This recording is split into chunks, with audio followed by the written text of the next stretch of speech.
Le Seigneur Jésus-Christ alla à Béthanie pour rencontrer Marthe, Marie et Lazare, afin qu'ils le connaissent intimement et qu'ils puissent avoir une expérience personnelle de la puissance de résurrection. Au début, ils le connaissaient un peu sans doute, puisqu'ils l'avaient reçu dans leur maison et lui avaient parlé personnellement. Ils le connaissaient assez intimement dans ce sens même où ils ne savaient pas qui il était.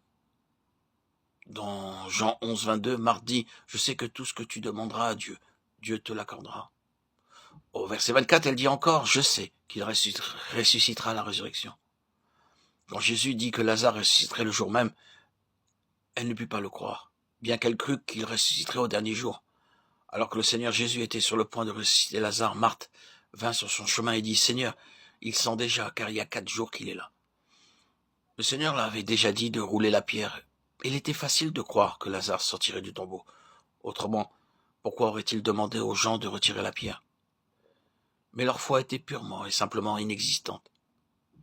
Beaucoup disent aujourd'hui, on entend parmi nos amis, notre communauté, notre entourage, j'ai la foi. Mais quand arrive une réelle épreuve, ils n'ont pas de foi. Quelqu'un parle de la foi et d'autres chantent sur la foi. Mais quand l'épreuve vient, leur foi défaille.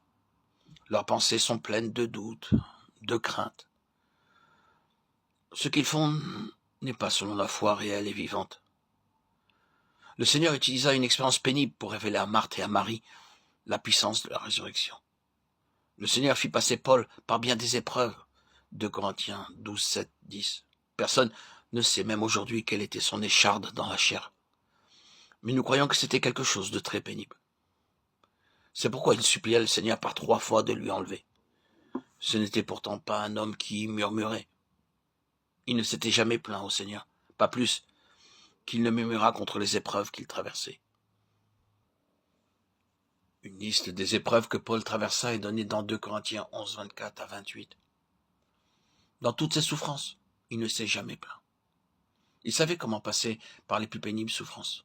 Pas une fois il ne dit « Ô Seigneur, ne me fais plus passer par ces souffrances. » Puis vint cette écharde dans la chair. Elle était si pénible qu'il pria 3 fois que le Seigneur l'enlevât.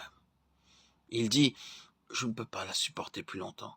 C'est trop pénible pour moi. » Le Seigneur dit « Ma grâce te suffit. » L'écharde demeurait à dessein avant tout le garder humble, afin qu'il ne s'exalte pas lui-même outre mesure, et ensuite pour lui faire éprouver la puissance de la résurrection. C'est pourquoi il dit dans 2 Corinthiens 12, 10 que non seulement il est heureux de souffrir ses infirmités, mais il prend même plaisir dans les souffrances, les reproches, les détresses et les épreuves, jouissant ainsi de la puissance de la résurrection.